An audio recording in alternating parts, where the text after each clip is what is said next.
Hey folks, it's Nick Granville here.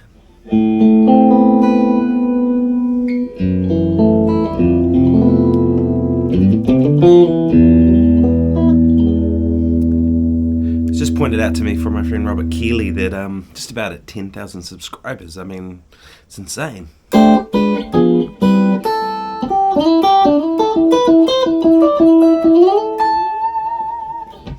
I know I've been a bit slack with YouTube and regularly uploading and all that sort of stuff, so thanks for sticking with me, and I've got a bunch of new stuff coming soon. Just kind of trialing something right now in terms of setup. I wonder how this looks. What do you think of this? It's a much wider angle than I normally use.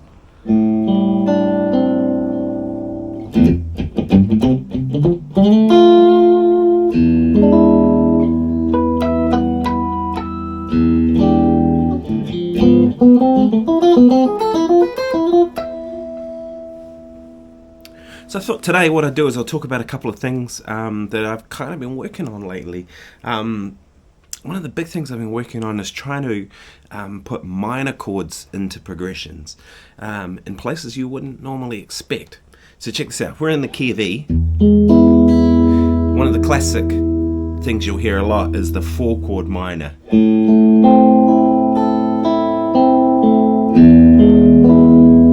Right? How many tunes are finished like that?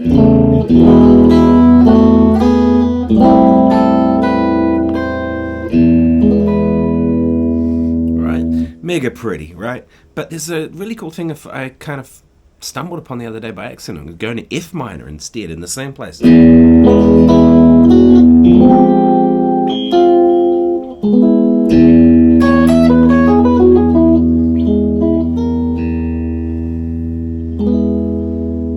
really pretty, isn't it? So that's just up a semitone from the key, whatever key you're in.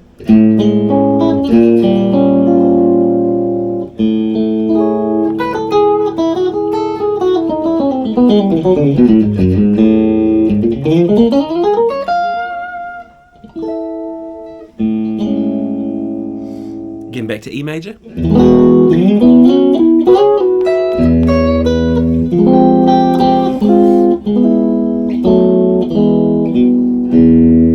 It's funny, I kind of just played that by accident. I ended up was going that sort of thing.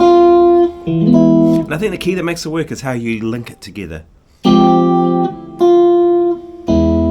So if you have a leading line like that, it all makes sense, right? That's one I've been working on. That's a pretty cool sound. Another one I've been working on a bit too lately is trying to play straighter with my groove. I've kind of, I got a jazz background, as you can probably imagine, if you know my playing at all. So my tendency is to do things like a...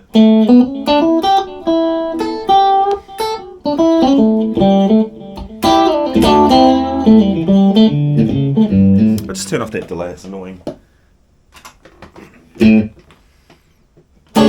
Oh, no reverb either. Hey, there we go, that's better. I like reverb. One of the reasons I like reverb is I find for me, if I don't have reverb, I end up playing a lot more notes. Right? Like if I go like this, I'm not just listening to the notes, I'm listening to that reverb bloom, right? And without it, I just tend to fill up those gaps.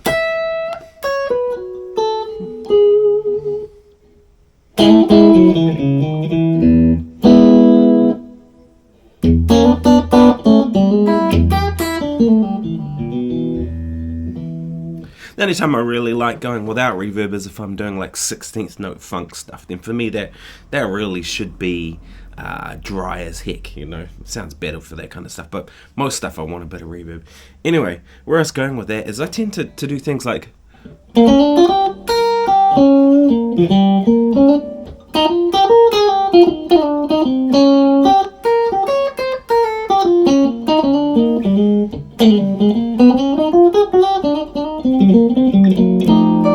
You know, kind of swing phrases, even if I'm playing funk.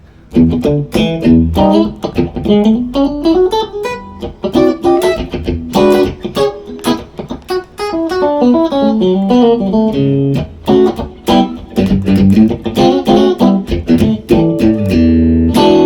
know, kind of a funky groove like that, I'll still kind of swing a lot of the phrases.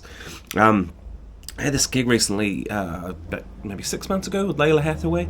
She brought this great bass player with her, this guy Eric Smith, mofo bass player, just incredible bass player. And he said to me at one point, he said, "Oh, don't swing that phrase," in whatever tune it was. And I hadn't even realized I was doing it. It's just kind of like my default, like it's how, kind of where my groove's coming from most of the time.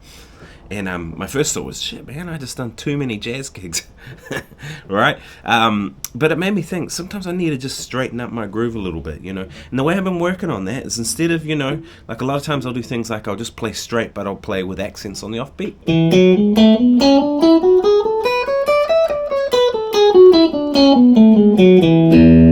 Right? That's straight, but I'm accenting on every offbeat, which makes it feel swung. Whereas if you go...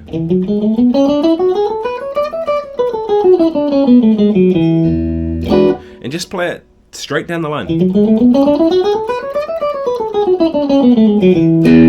You know, and then whatever phrase I'm playing, have that same approach of just kind of playing it a little more straight down the line than actually accenting quite as much as I usually do, and trying to straighten that out in my groove.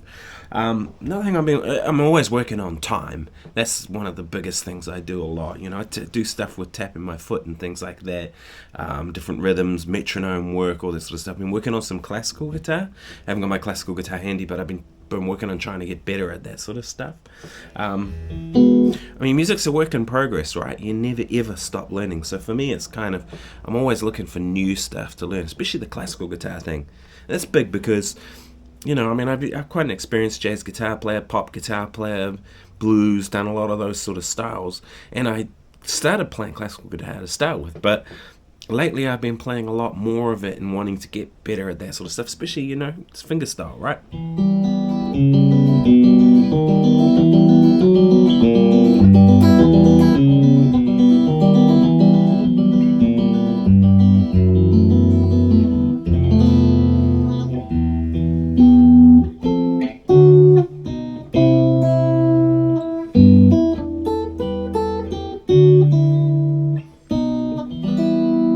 Just a little something I was working on yesterday, which I came up with. Well, it's not classical guitar, it's kind of influenced by a lot of the stuff I've been working on, and I've been thinking, how do I incorporate that into my jazz infusion playing? You know, and particularly...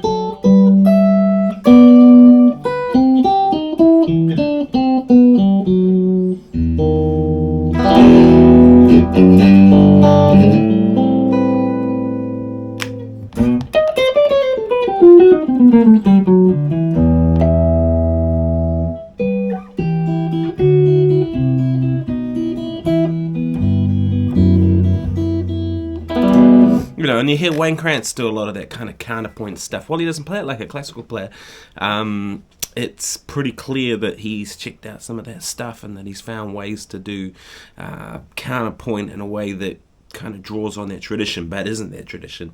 And for me, that's kind of what music is all about. It's about finding your own voice. And, you know, I'm always searching and searching. I've been playing this guitar a lot more lately. I'm really digging it now. It's got these pickups in here, which are... you know, the whole mini humbucker thing. I think I've talked about that before, but how that I changed my whole thinking when it comes to that. You know, you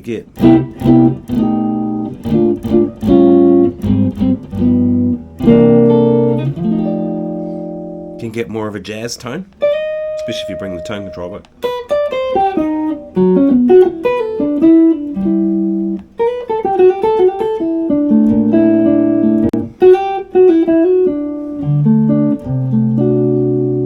But then also those two pickups.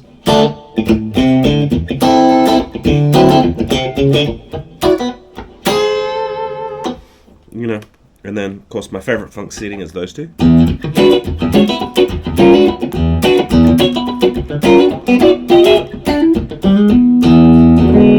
So it just becomes more versatile, you know, and you can rock out, do all that kind of stuff too.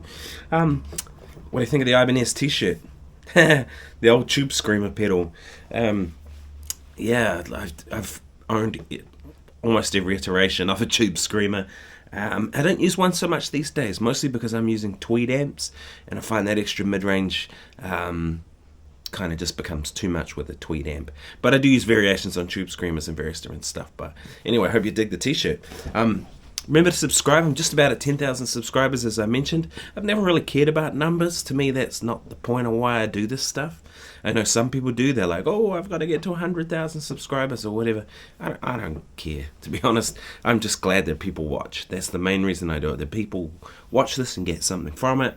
I'm not a regular uploader. I don't kind of do the stuff to keep the algorithm happy or any of that kind of stuff. I just do it because, when I get a bit of free time in between gigs or sessions or whatever, hopefully you guys find something useful out of this, and that's why I do it. And I've kind of periodically done YouTube over the years. I've never been consistent with it. But, to get to 10,000 people thinking my stuff's good enough that they want to subscribe is awesome. And some of you people I know well and are great musicians in your own right, and I'm super stoked about that you're even interested in my stuff. Anyway, take care everybody, and I will check in soon. Cheers.